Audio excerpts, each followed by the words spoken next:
do we think that visual perception problems can affect behavior? Do you think so?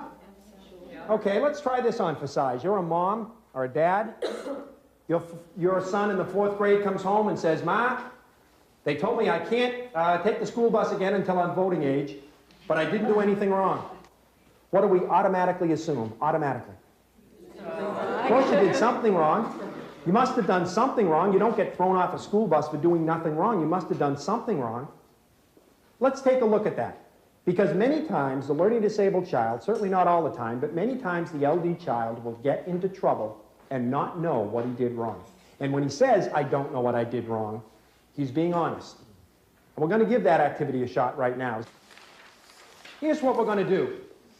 I brought in a picture today, and I'm going to show everybody this picture. And all I want everyone to do is to write a nice title for the picture. There's your picture. All right? Everyone, a good title for that picture, please. Something I'm going to like.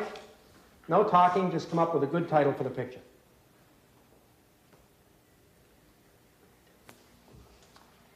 Maria, do you like your answer? Yes. Carol, do you like yours? Stephanie, do you like yours? Is this good enough for me to read in front of the class? Yes. Okay. Stephanie gave me an answer that she says is not only good, but it's good enough for me to read in front of the class, okay? Were you trying to be funny here, Stephanie? No. Excuse me, class. Do you think this is funny? No. Did you write this to be funny? No, I didn't. Would you like to see how funny I think this is, Stephanie? You know, I can think of nothing that a kid can write on a piece of paper that gives a teacher the right to tear it up in front of them. And yet it happens in schools all the time. And when I'm consulting at a school and they tell me there's a teacher who tears papers up in front of them, I say this to the teacher. I say to the teacher, suppose you passed in your contracts to your grades, your grade report cards at the end of the year to your principal, your final reports. And you handed them to your principal, and the principal took them and he looked at it and he said, "Nah, this isn't what I had in mind," and he tore them up in front of you. I've never met a teacher that would tolerate that, yet we feel very comfortable doing it with kids. But let's get back to Stephanie, because Stephanie not only gave me an answer that was fresh, but then made it worse by telling me that it was good enough to read in front of the class. Well, you're not going to think it's very funny when you stay in for recess for a week, Stephanie, and when your mother comes in for a conference. And you know what she's going to say, class? You know what she's going to say? "I got in trouble with Mr. Lavoie today, but I didn't do anything wrong," because that's what she always says. You want to know what fresh answer Stephanie gave me and then embarrassed me by telling me it was good enough to read in front of the class? Death stalker. Death stalker. Here, I take the time. Now, take a look at it.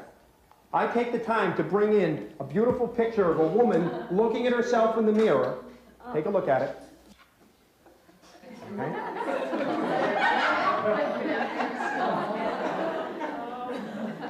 See it, Stephanie?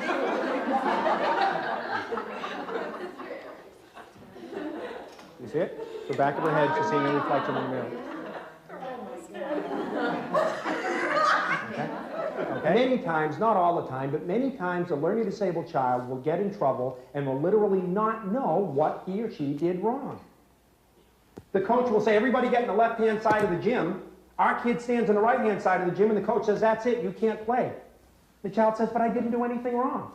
Because to his perception, he didn't. See, what happened is you responded to what you perceived. You misperceived the stimulus. Based on Stephanie's perception of this stimulus, that was a very good answer. But see, I wear the suit. I'm the teacher. And I determine what the stimulus is. And this is not a picture of a skull. There's no skull in this picture. It's not a matter of debate. This is not a skull. It's a picture of a woman looking at herself in a mirror. It's a classic picture called vanity. So I was expecting answers like the big night out or getting ready for the prom or something like that. I certainly wasn't expecting something like death stalker. Okay? But again, what you did is you reacted to the stimulus that you perceived, and then, if you could have seen the look on Stephanie's face, she was thinking, what is he so upset about? What did I do wrong?